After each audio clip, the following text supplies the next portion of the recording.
이를 소망합니다. 하나님의 말씀 같이 보시겠습니다. 요한복음 19장 1절에서 13절 말씀을 함께 봉독합니다. 요한복음 19장 1절에서 13절 말씀 함께 봉독하겠습니다. 이에 빌라도가 예수를 데려다가 채찍질하더라.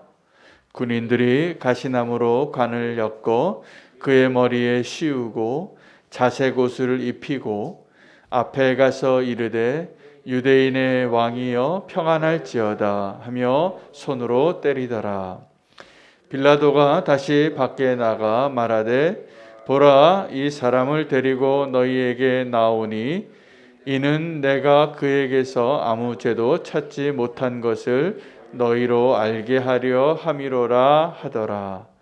이에 예수께서 가시관을 쓰고 자색 옷을 입고 나오시니 빌라도가 그들에게 말하되 보라, 이 사람이로다 하매 대제사장들과 아랫사람들이 예수를 보고 소리질러 이르되 십자가에 못 박으소서, 십자가에 못 박으소서 하는지라. 빌라도가 이르되 너희가 친히 데려다가 십자가에 못 박으라. 나는 그에게서 죄를 찾지 못하였노라. 유대인들이 대답하되 우리에게 법이 있으니 그 법대로 하면 그가 당연히 죽을 것인 그가 자기를 하나님의 아들이라 함이니라. 빌라도가 이 말을 듣고 더욱 두려워하여 다시 관정에 들어가서 예수께 말하되 너는 어디로부터냐 하되 예수께서 대답하여 주지 아니하시는지라. 빌라도가 이르되 내게 말하지 아니하느냐? 내가 너를 놓을 권한도 있고 십자가에 못 박을 권한도 있는 줄 알지 못하느냐? 예수께서 대답하시되 위에서 주지 아니하셨더라면 나를 해할 권한이 없었으리니 그러므로 나를 네게 넘겨준 자의 죄는 더 크다 하시니라. 이러함으로 빌라도가 예수를 놓으려고 힘썼으나 유대인들이 소리질러 이르되 이 사람을 놓으면 가이사의 충신이 아니니이다. 무릇 자기를 왕이라 하는 자는 가이사를 반역하는 것이니이다. 빌라도가 이 말을 듣고 예수를 끌고 나가서 돌을 깐 뜰 히브리 말로 가바다에 있는 재판석에 앉아 있더라. 아멘. 하나님의 말씀입니다. 오늘의 강사님을 소개하겠습니다. 우리는 교회에서 청년들을 대상으로 홀리웨이브를 대상으로 사역하고 있는 김학원 전도사님, 또 선교 사역을 또 많이 돕고 있습니다. 오늘 김학원 전사님 통하여서 우리에게 주시는 하나님의 음성을 더 분명하게 들으시고 고난주간의 은혜가 더 풍성하시기를 축복합니다. 전도사님 나오실 때 환영하는 마음으로 큰 박수로 외치겠으며 환영하며 박수 치어드리겠습니다.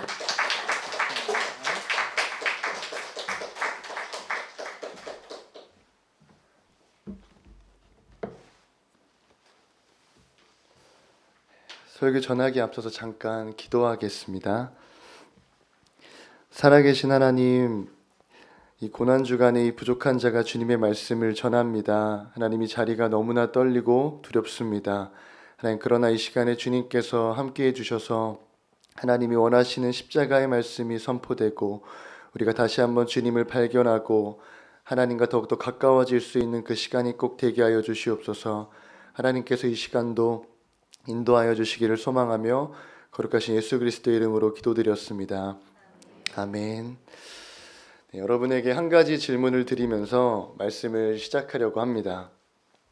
여러분은 만약 여러분의 자녀나 여러분이 사랑하는 어떤 사람이 누군가로부터 폭행을 당하거나 아니면 어려움이나 괴로움을 겪는 모습을 보신다면 여러분의 마음이 혹시 어떨 것 같으신가요?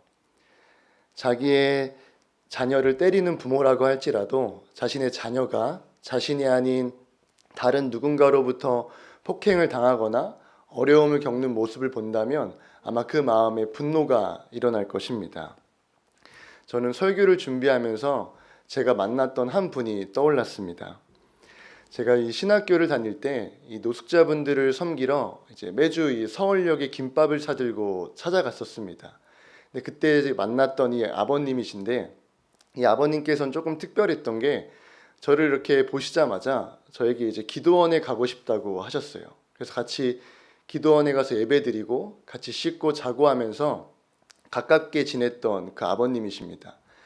근데 이제 가깝다 보니까 매일 볼 수는 없어서 제 연락처까지도 알려드렸던 아버님이세요. 그래서 무슨 일이 생기면 저에게 이제 공중전화기로 꼭 전화를 하시라고도 말씀을 드렸습니다. 그런데 어느 날 이 아버님께서 갑자기 사라져 버리신 거예요. 아무 얘기도 없고 연락도 없이 종적을 감춰 버리셨습니다. 그래서 이분을 찾기 위해서 노력했지만 찾을 수가 없었어요. 근데 그렇게 한 달여간 시간이 지나고 갑자기 저에게 모르는 번호로 전화가 왔습니다. 근데 받았더니 바로 이 아버님이시더라고요. 그래서 제가 어디 가셨냐고, 무슨 일이시냐고 이렇게 여쭤봤더니 이 아버님께서 이 서울역에서 이제 길거리에서 잠을 자고 있었는데 어떤 다른 노숙자분께서 이 아버님을 새벽에 폭행을 하신 거예요. 그래서 이 갈비뼈가 부러져서 병원에 입원했다고, 그래서 이제야 연락을 했다고 저한테 그러셨습니다. 근데 제가 그 이야기를 듣는데 제 마음에 이렇게 화가 치밀어 오르더라고요. 저와 가까운 사람이 누군가에게 이렇게 폭행을 당한 일을 제가 처음 겪었는데 그때 제 마음에 분노가 일어나는 것을 느꼈습니다. 그리고 부족하다 보니까 저도 그 사람을 찾아가 혼내고 싶고 똑같이 하고 싶다라는 그런 마음도 이렇게 드는 것을 느꼈어요. 그러나 아마 다른 분들도 자신이 사랑하는 사람이 다른 누군가에게 이런 어려움을 겪는 모습을 보고 경험한다면 저와 같은 감정을 느끼실 수도 있습니다. 근데 저는 오늘 본문을 볼 때도 이와 비슷한 감정을 느낍니다. 말씀에 기록되었듯이, 우리가 함께 읽었듯이 예수님께서는 로마 병사들에게 매를 맞으시고 침뱉음을 당하시고 모욕과 조롱을 받으십니다. 저는 이 말씀을 볼 때마다 마음이 너무 아픕니다. 그러나 한편으로는 화가 나요. 왜냐하면 이 로마 병사들에게 맞으시는 그 예수님의 모습을 볼 때 마음에 이렇게 분노가 일어나는 것도 느낍니다. 근데 저는 예수님을 직접 때린 이 로마 병사들에게 화가 난다기보다는 예수님을 십자가에 못 박으라고 외치는 이 유대인들을 볼 때 마음에 화가 나는 것을 느낍니다. 본문에 등장하는 빌라도는 여러분 오히려 예수님을 풀어주려고 합니다. 예수님과의 대화를 통해서 이분은 심상치가 않으신 분이구나라는 것을 감지하고 예수님을 두려워하기 시작해요. 그러나 유대인들은 예수님을 풀어주겠다는 이 빌라도의 모든 말들을 다 묵살하고 예수님을 십자가에 못 박으라고 외칩니다. 예수님을 때린 이 로마 병사들조차도 아마 예수님에 대해서 잘 알지 못했을 거예요. 이들은 예수님을 직접적으로 경험한 것이 없는 병사들입니다. 소문으로 들어서 알지만 이분이 다른 죄수들과 다름없다고 생각을 했을 거예요. 그러나 이 유대인들은 다릅니다. 예수님을 직접 옆에서 다 경험했고 어떤 능력을 행하시는지, 어떻게 사셨는지 모든 모습을 다 봤던 사람들이에요. 근데 그 사람들이 도리어 예수님을 십자가에 못 박으라고 외치는 이런 말들을 하고 있는 겁니다. 여러분, 나를 모르는 사람이 나를 비판하는 것보다 나를 아는 사람이 나를 조롱할 때 그 마음은 더 괴롭습니다. 자신을 알고 있는 유대인들이 예수님을 십자가에 못 박으라고 외칠 때 예수님의 마음이 과연 어떠셨을까요? 종려주일에 우리가 배운 것처럼 예수님께서 예루살렘에 입성하실 때 유대인들은 호산나 다윗의 자손이여 외치면서 예수님을 환영하고 환대하였습니다. 예수님은 그런 영광을 받으면서 이 예루살렘에 입성을 하셨어요. 그런데 어떻게 도리어 그 유대인들이 예수님을 죽이라고, 십자가에 못 박으라고 그렇게 외칠 수 있을까요? 저는 그 원인에 대해서 이스라엘 백성들이 이 예수님을 잘못 믿고 있었기 때문이라고 생각합니다. 바로 오늘 제목처럼 자기 중심적으로 예수님을 믿고 있었기 때문이라고 생각을 해요. 이들은 예수님이 주시는 이 생명의 말씀과 이 구원의 선물보다 주님의 손에서 나타나는 이 축복과 이 양식과 치유와 이 능력에 더 관심이 많은 사람들이었습니다. 그렇기 때문에 로마 병사들에게 예수님이 붙잡히게 됐을 때 예수님의 모습이 하찮고 보잘것없는 존재로 여겨지자 바로 이 예수님을 부인하고 십자가에 못 박으라고 외치는 사람들이 되어버렸습니다. 저는 이 유대인의 모습을 볼 때 저는 너무나 두려움을 느끼게 됩니다. 오늘날에도 많은 신앙인들이 이렇게 유대인과 같은 믿음으로 예수님을 믿는 사람들이 있습니다. 자신의 목적과 이득과 이익을 위해서 예수님을 선택하고 얼마든지 너무나 쉽게 예수님을 떠나는 사람들이 있습니다. 자기의 바램과 소원과 계획들이 이루어지지 않으면, 자기 뜻대로 이루어지지 않으면 너무나 쉽게 예수님을 부인하고 비판합니다. 이러한 신앙은 너무나 위험한 신앙입니다. 제가 교회 안에 오래 있진 않았지만 교회를 다니면서 느꼈던 이런 대표적인 모습 중에 하나는 평소에는 예배드리지 않고 기도하지 않다가 자신의 필요가 생기면 그때 나와서 기도하는 분들이 계시더라고요. 뭐 자녀의 수능 시험 때나 취업 합격을 기다릴 때나 아니면 자신의 어떤 치유나 병고침을 위해서 아니면 특정한 어떤 사건이 터졌을 때 그때 자신의 필요를 채우기 위해서 하나님 앞에 나아오는 분들이 있었습니다. 이렇게라도 하나님 앞에 나아오는 것이 감사하지만 그런 것들이 한편으로는 너무나 마음이 아팠습니다. 이것은 진정한 기도나 예배라고 말할 수는 없습니다.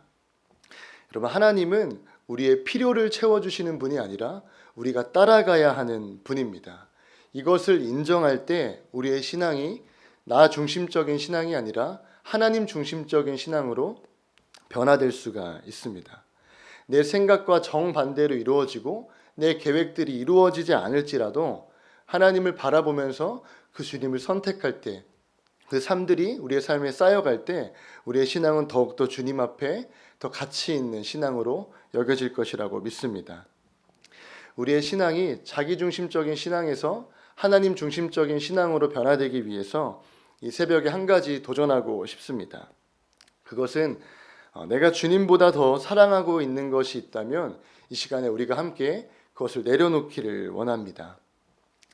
여러분, 제가 초반에 말씀드린 이 노숙자 아버님을 계신데, 여러분, 저는 그 아버님과 지금도 연락을 하고 있을까요? 아니면 지금은 연락을 하지 않을까요? 전 지금 이 아버님과 연락을 하지 않고 있고, 또한 이 아버님이 어디로 가셨는지를 전혀 알지를 못합니다.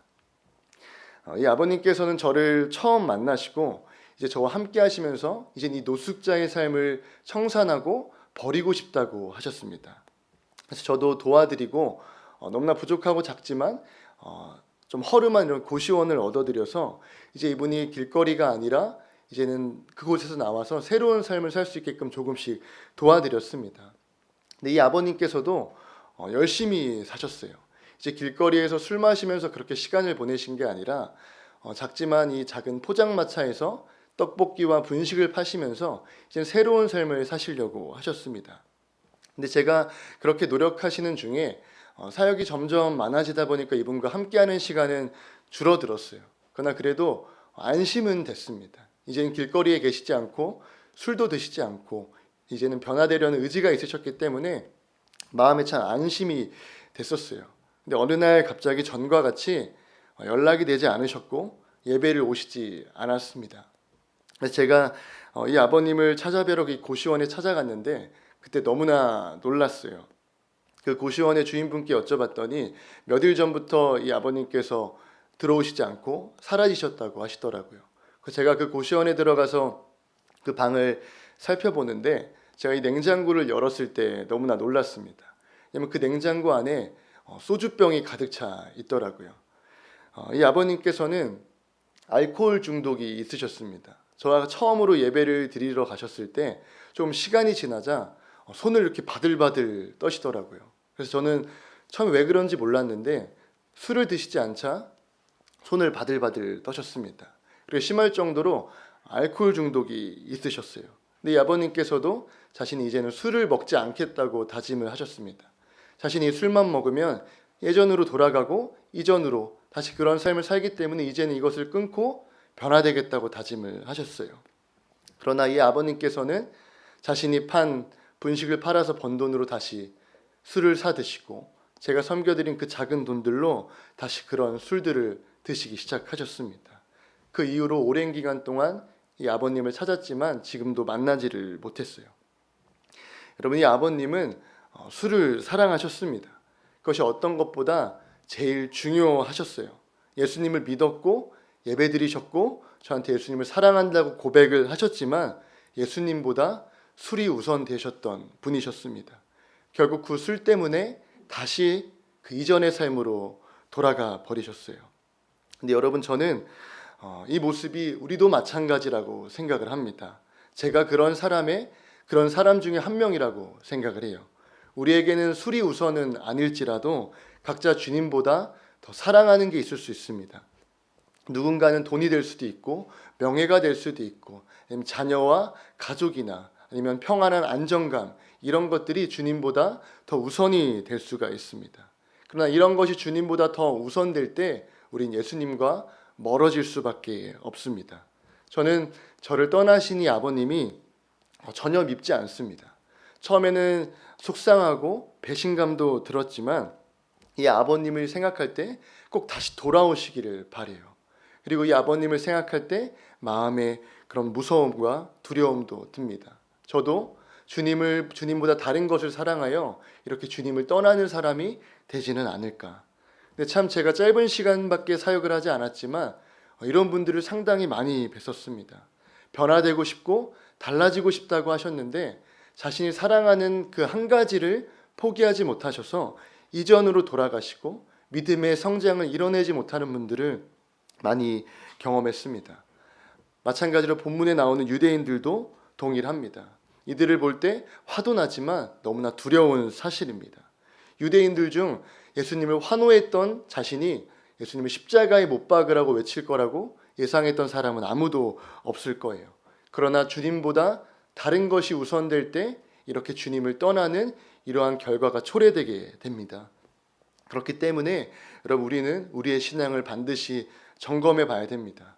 나는 예수님보다 다른 것을 우선시하고 있지는 않은가? 그런 나의 마음의 상태를 우리는 꼭 확인해 봐야 됩니다. 그것을 확인하는 방법은 내가 가장 부러워하는 것은 무엇인지 살펴보는 것입니다. 청년들 중에 좋은 차를 타고 다니는 사람을 부러워하는 친구들이 있습니다. 또한 높은 연봉을 받는 사람을 부러워하는 청년들이 있고 자기 마음대로 할 수 있는 능력과 재력을 가진 사람을 부러워하는 청년들이 있습니다. 또한 어르신들 중에 경제적으로 안정적이거나 자녀가 세상적으로 성공한 사람들을 부러워하는 분들이 계세요. 그런 걸 볼 때 충분히 부러워할 수 있다고 생각합니다. 여러분, 그러나 하나님의 말씀에 순종하고 하나님께 자신의 삶을 드리는 하나님 뜻대로 살아가는 사람을 부러워하기보다 그저 나보다 세상적으로 좀 더 나은 사람을 부러워하고 있다면 우리는 하나님을 부러워하기보다는 그 대상을 더 사랑하고 있는 사람일 수도 있습니다. 제가 20살에 처음 예수님을 믿게 됐을 때 귀한 길을 걸어가고 하나님 말씀대로 살아가시는 이런 영적인 어른들을 볼 때 너무나 부럽고 존경이 됐었습니다. 그래서 저도 어떻게 하면 저런 대단한 믿음과 신앙을 가질 수 있을까? 그런 생각을 하면서 그분들의 설교를 듣고 책을 읽고 그런 간증들을 많이 찾아서 들었습니다. 그리고 그분들이 젊은 시절에 하셨던 것처럼 똑같이 해보려고 노력을 했어요. 그분들이 기도하셨던 방법들과 말씀을 읽으셨던 방법들, 또한 전도하시고 섬기셨던 그런 부분들을 부족하지만 제가 조금씩 열심히 따라해 봤습니다. 그래서 노숙자분들도 섬겨봤고 사랑할 수 없는 분들을 찾아가 보고 어려운 분들에게 직접 다가가면서 그분들을 따라 했었습니다. 근데 여러분, 그렇게 열심히 했었는데 시간이 지나자 제 눈에 그런 영적인 어른들이 부럽기보다는 세상적으로 좀 더 안정적이고 세상적으로 인정받는 분들이 제 눈에 더 들어오기 시작했습니다. 그때 어떻게 하면 하나님께 인정받을 수 있을까? 어떻게 하면 하나님을 더 기쁘시게 해드릴 수 있을까? 그런 마음으로 열심히 했던 제 신앙이 어느 순간 어떻게 하면 저분처럼 사람들에게 인정받을 수 있을까? 어떻게 해야 저분처럼 성공할 수 있을까? 이런 것들을 바라보는 그런 마음이 제 안에 드는 것을 발견하였습니다. 여러분, 저는 제 마음에 이러한 생각이 들 때 너무나 두렵습니다. 제가 영적인 것들을 찾지 않고 세상적인 것들을 우선시하고 있는 제 마음을 발견할 때 하나님과 점점 더 멀어지고 있는 것 또한 느낍니다.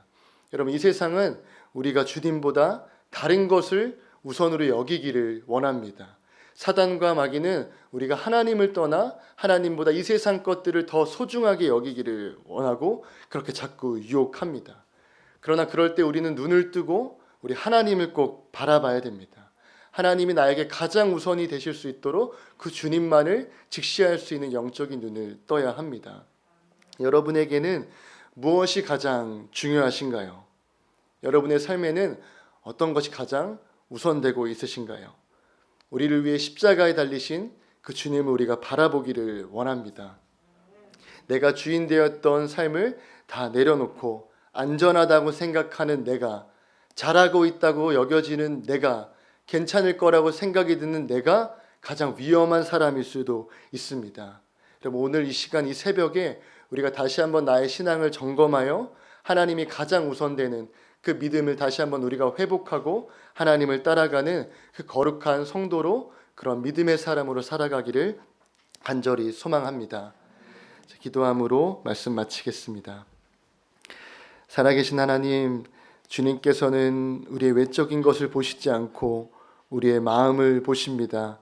우리의 마음에 하나님을 얼마나 사랑하는지, 얼마나 하나님을 원하고 얼마나 하나님을 우선으로 여기는지 주님은 우리의 중심을 보십니다. 하나님, 우리의 마음에 세상적인 것들이 중요하게 여겨지고 주님 외에 다른 것들이 나의 마음을 채울 때가 있지만 하나님, 그런 것보다 오직 하나님만을 가장 우선으로 여기는 우리가 되게 하여 주시옵소서. 주님만이 우리의 생명이시고 우리의 삶을 이끄십니다.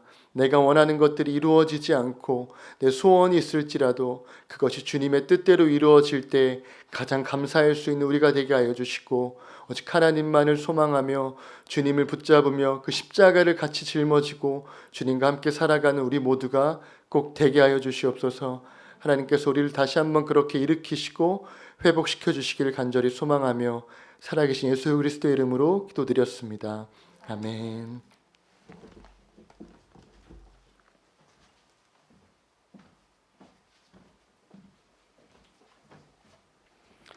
할렐루야, 은혜 많이 받으셨지요? 네, 귀한 말씀 전해주신 김학원 전사님 다시 한번 감사합니다. 오늘 말씀 들은 대로 오늘 말씀 가운데 저도 참 많은 은혜가 됐는데요. 우리의 잘못된 신앙들을 내려놓고 내가 하나님보다 더 사랑하고자 했던 것들, 오늘 이 시간 분명하게 내려놓고 주님을 바라볼 수 있는 시간 되기를 원합니다. 오늘 말씀 붙잡고 기도하시고 오늘 말씀 가운데 우리의 모습을 발견하고 주님을 또 발견할 수 있게 되기를 원합니다. 함께 또 기도할 제목을 나누겠습니다. 역라마단 기도로 북부 예멘의 여성들을 위해서 함께 기도해 주시기를 바랍니다. 20년 전에만 해도 예멘이 그 중동 국가에서 가장 복음의 문이 열려 있던 나라였습니다. 그런데 그곳에 테러리스트들이 거점을 차리기 시작하고 내전이 일어나면서 가장 선교사가 사역하기 힘든 땅이 되었고, 지금은 그곳에 오랜 내전으로 인하여 너무나 힘겨운 삶을 살아가는 사람들이 되어버렸습니다. 특별히 그 예멘에 있는 여인들을 위해서 좀 기도해 주시면 좋겠습니다. 강제 결혼을 하고 심한 성차별을 받고 가난과 영양실조로 또 질병과 의료 혜택을 받을 수 없는 모습으로 고통 가운데 살아가고 있는 여성들이 너무 많습니다. 그 땅을 다시 회복시켜 주시고 복음의 문이 열려지는 예멘 땅이 되게 해주시기를 함께 기도해 주시기를 바랍니다. 오늘 저녁에 수요 예배와 또 내일 새벽 예배로 섬기시는 우리 홍경 목사님, 강사님을 위해서도 함께 기도해 주시길 바랍니다. 특별한 은혜가 넘치는 특별 새벽 기도회가 될 수 있도록 함께 기도해 주시고 현장에서 또 예배하기를 원합니다. 주의 이름 부르고 말씀 붙잡고 기도하시겠습니다. 주여